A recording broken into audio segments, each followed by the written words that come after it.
Welcome to Ren Behind the Practice. I'm Sophie Campisi. I'm a holistic business strategist, and I spend a lot of my time in conversation with practitioners, coaches, and healers about the behind the scenes of their businesses. What I started noticing is that some of the most honest, important conversations about building a practice were happening quietly, one on one, behind the scenes, and often in isolation. Most practitioners are incredibly skilled at the work that they do with their clients, but very few of us were ever taught or trained in how to build a successful startup business. And suddenly we've been left trying to figure it out on our own. This podcast exists to bring those conversations forward. The dreams, the uncertainty, the highs and the lows, the recalibrations, and the messy middle. My hope is that by normalizing these conversations, we can soften the stigma, feel less alone, and start closing the gaps together. Today's guest is Shelly Haas. Shelly works with women who know their struggle with food is deeper than the next plan. Through Easeful Eating, she helps them step out of the weight loss first mindset and build a calm, sustainable way of nourishing themselves that restores self-trust, confidence, steadies their choices, and brings real peace with food and themselves. Shelly, it's so great to have you here. Thank you so much for showing up to have this conversation with me. Thanks for having me, Sophie. Before we look behind the scenes today, can you share a little bit about the work that you do? So women come to work with me when they've done the plans, they've tried the restriction, the control, the discipline. And as you mentioned in the intro, they know it's deeper than the next plan. They're at that point where they realize that the struggles that they feel around food and body it's not sustainable. They've got to figure something else out. And they're not sure what that is. And so my work is really based on 10 years of working with women. I did not choose this niche to work in. It very much chose me. It was at the core of every woman's struggle that I worked with. And so the work I do is really based in mindfulness, helping women learn to listen to their body versus the rules and the plans and the things that they've been told to do. We've tuned out of our bodies. So relearning to listen to your body, really breaking patterns of diet culture mindset, generational patterns that have been passed down from our moms and grandmothers and aunties. And a lot of it is really about deeper self-care because food is complex and we use it for a whole lot of reasons that we don't even realize. So it's definitely a pathway to deeper self-care for the women that I work with as well. Is the general way that you work with people one-on-one? It's both. I've done mostly one-on-one and a lot of shorter programs over the years. And last year, I kind of took a step back and I took time and really dug through the programs I'd run, the one-on-one clients I've had, and looked at what was working and what wasn't working, and looked at how I could create something where I can serve more women in community. And so I built what is my final Easeful Eating program that I've just been kicking off with some founding members recently. So that is it's a self-guided, self-paced course and group coaching container. So it's really designed to honor the uniqueness of each woman's journey and be held in community. And so I'm still working privately with some women. I have the group coaching container, and some are doing both. So it just depends on the level of needs for each woman. When you were doing that kind of like analysis and synthesizing all that you had to create something, what were the types of things that you were looking at when you decided if something was working or wasn't working? You said I was seeing what was working, I seeing what wasn't. Like, what were some of those things that were markers for you? So one of the biggest things I noticed was timing, right? Because I don't care what the program is out there, whether it's a business program, a wellness program, a self-development program, there's always this time constraint on it. 6 weeks, 12 weeks, 16 weeks, whatever it is. And that was one of the biggest things that I really noticed. Everything I've always done, I've always been I have always been very anti-cookie cutter approach to everything in life. We're all unique humans, and what works for me isn't going to work for you, and vice versa. So all the work that I do is always really based in here are some tools and experimenting and finding what will work for you within this arena, play with it. So those were the two main pieces. Like, how do I create something that has the foundational pieces of work that I know women need that will honor the uniqueness of their journey and not having a time constraint on, we're done in 12 weeks. Hope you're good. See you later. Right. So, how I have it set up now is I ask for a 5 month commitment and so that they're committed to the process and they can stay as long as they feel like the support is still needed. That was probably the biggest piece. And then also just looking at all of the pieces that I put into the container and what was really most effective for the women that I worked with over the years. When you look ahead to the next 6 to 12 months, what goals do you have for your work? The goal is to really build out this program both with the right women who are there to be in community and do the work and show up for it, and also to continue to make the program more robust and to get it to a point where it is more referral based and so that I can put more of my energy into a larger percentage of my energy into actually serving my clients and not having place so much energy in promoting and all of the other hats that we wear in our business, right? Totally. Yeah. Yeah. I mean, yeah. Where have you been cultivating connection and community with the women who are in the program currently? Is there a certain approach that you've taken to find your ideal clients and your ideal community that you seek to cultivate around this course? Like you said, I mean, of course, the ideal place for us to get to is referral once our work Mhm. works for people, but it Mhm. takes something to get there. That's a dream place because it Right. is not easy. Like it takes something to get there. We really have to lay our business foundations and have our ducks in a row and have it all work to get to that place. So, has there been a strategy you've been using so far to market or however you want to call your process with your course? I think that, like so many of us entrepreneurs, it's more of a question of what haven't I tried or what haven't I worked with, right? And I'll say a couple of things. One is that alongside when I took a step back last year and really looked at like what can I build that is going to be sustainable, both for the women I serve and for myself in business, I also really took the time to build an extensive opt-in. And that is a 4 part audio series. It's extensive, it's deep, it really takes women on a journey. And so that's a core piece that I just have in place right now. And thus far, when women listen to that, they self identify, is this work right for me or not? And the rest of it is what I'm realizing is that, well, I'll just back up a little bit. Here's feedback I've gotten on it.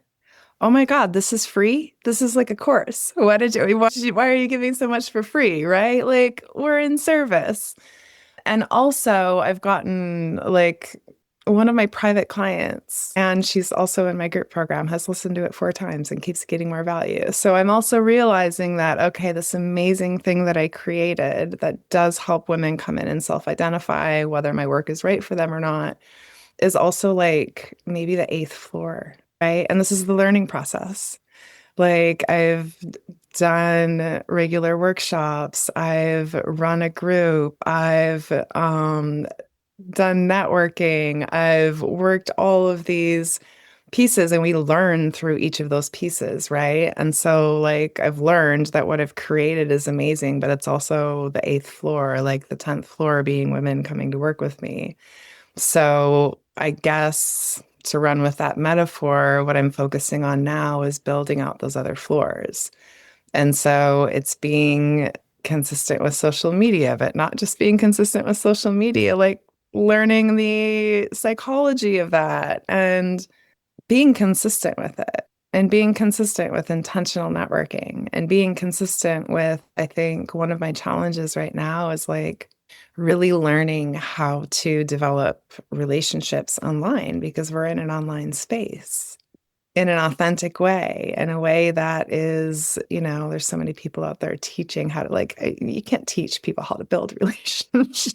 And I'll caveat that by saying I started my business in person 10 years ago, right? COVID pushed me online. So I used to build relationships in person and that worked really well. So I feel like I'm weaving all around rather than directly answering your question, but that's kind of the journey I'm at. So it's like right now I'm focusing on building those floors up to the other pieces that I've built out, right? And it's so much experimentation, and I think it's landing on what I really want to focus on and being consistent with it. Because we all know we can just throw in the towel really quickly on things. This isn't working. Totally. I mean, there Yeah. are a few things that you said. One of the things I always joke a little bit, but not really, that I work with a bunch of Merlins, people that do everything backwards. So even you saying that, it's like you're trying to like work it backwards. But it's true because that's how I was. I didn't realize it. And a different way to say that is when you're a visionary, you don't always know how far out you're seeing. But, the people I work with, the practitioners, coaches, healers, most of the ones that we see actually struggle hardest on the business side usually have the strongest gifts of vision. They're visionaries. And so it's been my job to know my people, understand that, and take the business principles that I know that we can't get around and translate everything for a whole bunch of Merlins, for people that do things backwards, that the linear way things are taught isn't work, and then figure out how to still, the things that, again, we can't get around that we do need to employ when it comes to business. How do we make it work for us and how do we make it fit? And for our processes. So when you said that, I was just kind of giggling inside of like, of course you did floors 13, 12, 11, 10, 9, and 8 first. And now you're like, how do I get to floor 1? It's like, yeah, that's what it's like being a Merlin and being a visionary. And it is, it's true. And the reality is that it can make business very hard. It can make business very hard. And that's the reality. And I used to use this term a lot when I did more of my own holistic practice coaching before I did the business strategy piece of reverse grief. Like grief, of course, is we have something, we lose it and we're grieving it. But what about the reality for visionaries who can see a vision, but Mm. they don't know not only if they can bring it into reality, but they don't know if it will ever come into reality. And what is that like for those of us who do just have this other way of doing things because we see a vision first and we're trying to work it backwards? I would say if I had to use this metaphor to put into perspective the work that I do, it's like trying to help people get worked backwards to get that early momentum in the greater picture of the world and business building. And I tell people this a lot is what's hard for them is what's easy for us. What's Yeah. easier for them is what's hard for us. It truly is like everything's backwards. And so I want to acknowledge that for you and just put that into perspective for you is like, yeah, you're a visionary. So you're trying to figure out this process, how to work it backwards. Like I see it. I'm like, yeah, of course. Yep. Just like Yeah. another Merlin trying to work things backwards. That is the thing, right? We're all like, we have the vision because we're great at our vision. We can see it. I know exactly how to support and help women and hold the container. And there's all of those other hats to learn. And along the journey, like I said, I started my business in person. I started my business by doing in-person workshops weekly. I built connections. I was in the room with women. I hugged them on the way out the door. It was like a totally different. And when COVID pushed me online, which at this point I'm grateful for, but there's every program out there with this strategy and that strategy and whatever. And I kind of started looking at the space in like 2020, 2021, 2022, and I was like transitioning online and I was like, are all of these coaches, like not in the business coaching realm, but in the personal coaching realm? I'm like, I think they've all come from the marketing, like they all have a marketing degree, right? Do they really know coaching? Are they really actually good at working with their people? Or are they just really good at marketing, right? 1000% and 1000%. And that is the whole phenomenon of the traditional way that we were taught of do business this way and run this type of funnel and run this setup that Mhm. those traditional marketing background people have. It generally doesn't work for us. Those of us who are from this different ilk, and it's not to say, and I don't know the answer, are they really good at the work that they do? I have no idea because I haven't worked with any of them. Yeah. But I will say I have hired a lot of coaches, business coaches, who obviously something's working for them because I found them to hire them and none of their stuff works. So I don't know the answer, but I will say, like, what you're saying is true. It's like we have this breakdown with those of us who have devoted our lives to service. We are walking the walk, like we are brilliant at the work that we do.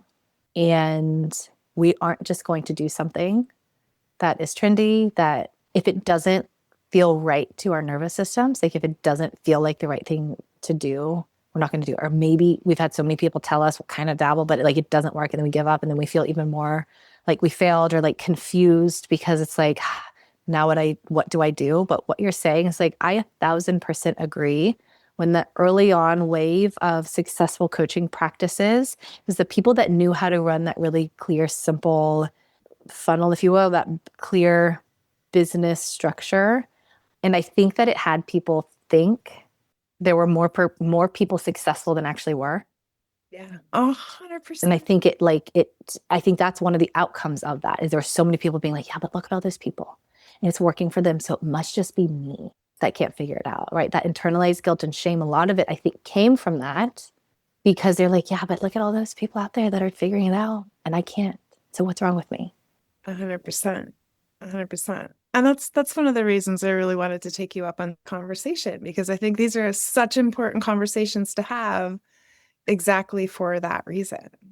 And I think that we're at a big turning point right now in the world of AI after what are we, 6 years past COVID when the online coaching space, everything just really blew up and everybody's funnels and strategies and this and that. Like the tide is turning and people are seeing through the BS more and need to work authentically. Like they know that next specific strategy or funnel or whatever it is isn't necessarily going to work for them. And the dishonesty is starting to get a lot of light shed on it too. Like I just saw someone post the other day within a networking group about how she heard that there was coaches, business coaches that were actually transferring like $100,000 to each other's account just so that they could take a screenshot of having 100K month.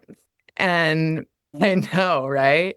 And what blew me away when I read that is that it didn't surprise me because that is the level of debauchery that has happened in the last 5, 6 years.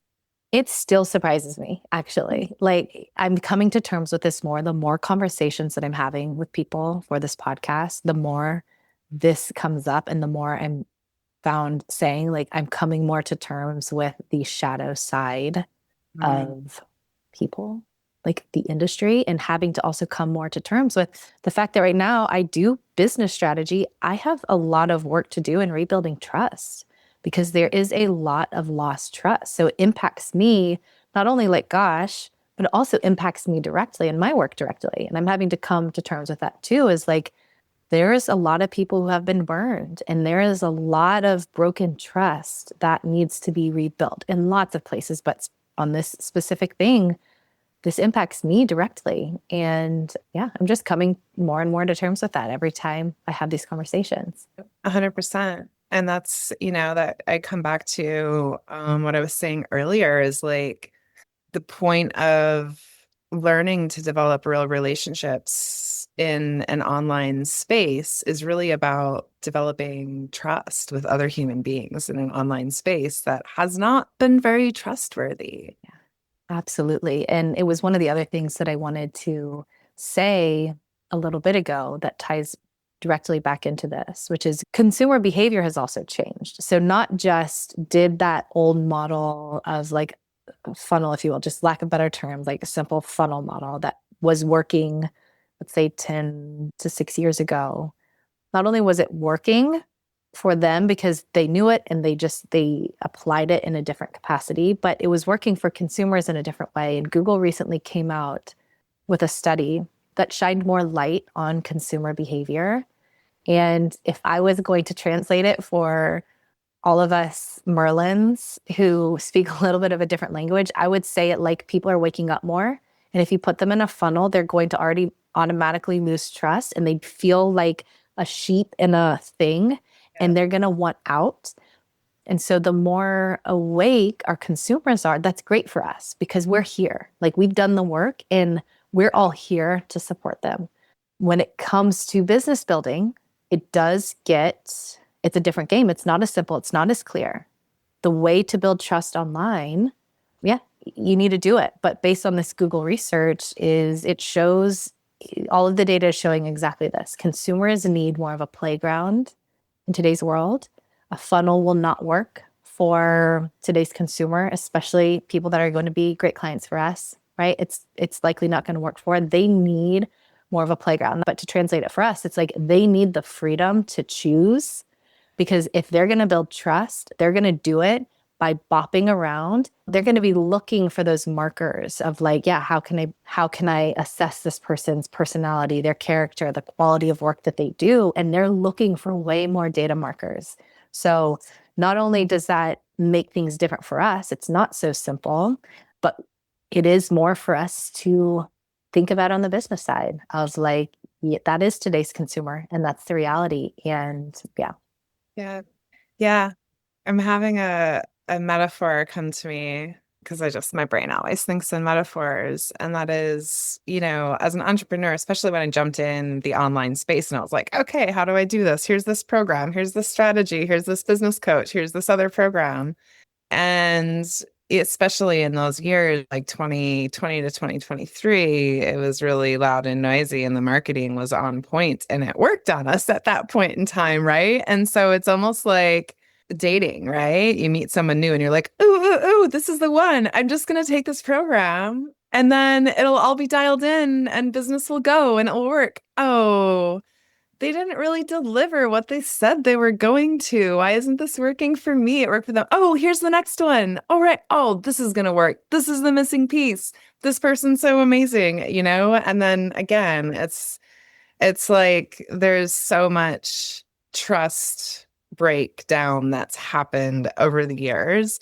And it's the same for, like I'm talking business to business programs I've taken, but it's the same for similar for the work that I do with women. It's like, oh, this next diet plan is really just everything's gonna be smooth sailing from here. This is gonna solve all of my issues. There's just been so much trust breakdown that, yeah, creating a pound, I love that metaphor. Makes a lot of sense. They There's, need the freedom. They need the freedom to know it's their choice what they do to engage with you so that they can take the time that they need yeah, to start laying that foundation of trust. And again, what makes it hard for us though is we're still dealing with the reality of the online landscape. Like we're still dealing with the reality of there is so much noise. And so we do still have to have some sophistication. We don't need to use cringy sales tactics, but we still do need to be aware of like it's going to take people time. And the reality is there's so much out there and people get distracted really easily and they're going to see you and then they'll not see you again. And it does take time. yeah. You mentioned a few things already that you thought it's going to take for you to get there to build your steps. Your floor is 7 to 1. What feels hardest about that? That's such a good question. My mind goes in a couple of different directions. One is at this point in my journey, understanding how much experimentation it can take and to feel confident in how I'm spending my time and what I am being consistent with and having that patience to choose a lane and be consistent with it and work it and have that patience. And I think that the other frustration that comes up in mind is, damn it, why can't I just be spending all of my time serving my clients? That's the lane I want to be in, right? I think that's the loudest frustration. the double-edged sword of like mission-driven entrepreneurship Hmm. Yeah. and the vehicle to getting deeper into our work, being a business that takes a lot of Yeah. tending to. Yeah. Yeah. Anything else that feels hard? I guess the other thing that comes up is just looking back at my years of experience and having some level of acceptance of my journey to getting to where I am and not doing the, oh, I should haves, or why did I think that that one program was going to be the magic ticket, or why did I follow that person's advice, or those kinds of things. Just like accepting that all of that was part of the journey of learning to getting to where I am, and it's knowledge I'm moving forward with, rather than feeling regretful of even like paying people in the past that, I don't know, gave me horrible advice. Like I've gotten some horrible advice from business coaches in the past that really derailed me for a period of time from what I know my path is, right? In my work.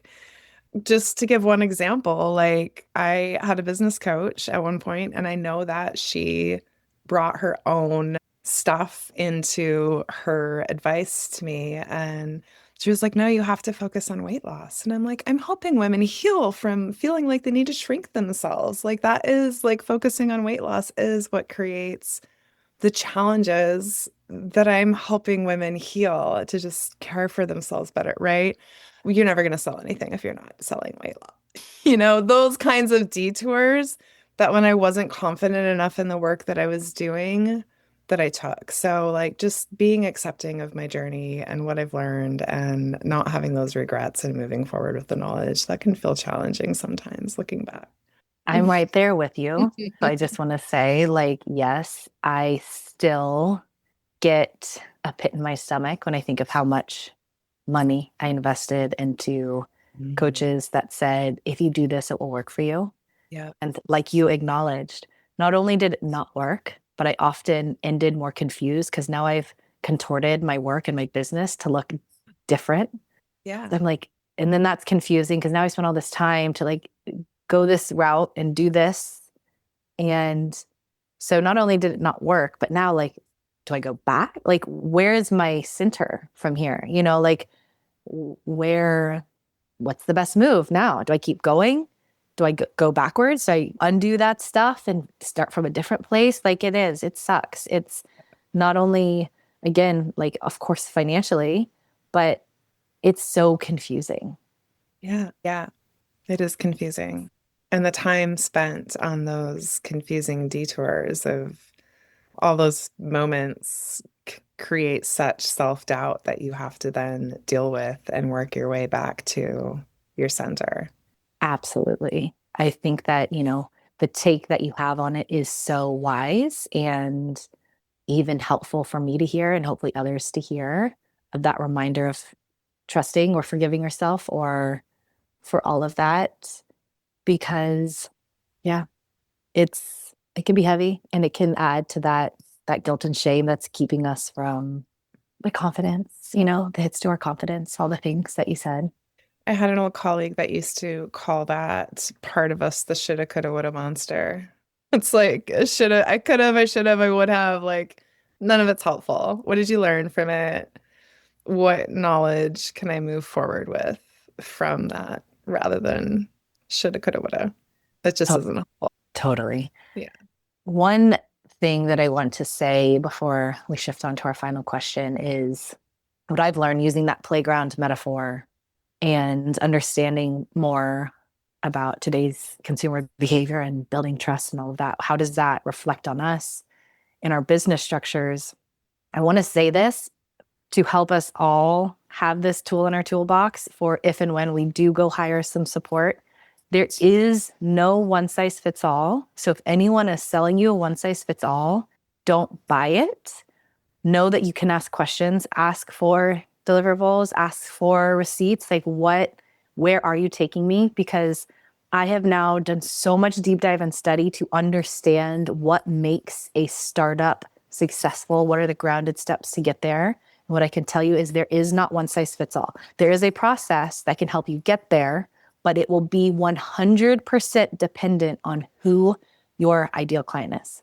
It will completely, every single thing that you create for your successful practice, 100% of it, your client will be the center of every single thing. So if there's anyone out there that is telling you it's a one size fits all, or if you do these or build your business model to look like this, it will work, be very, very, very wary, because it won't unless you happen to fit the specific clients that they somehow did. So if you work with someone or you're going to hire or you're going to take a course, ask these questions, be very wary.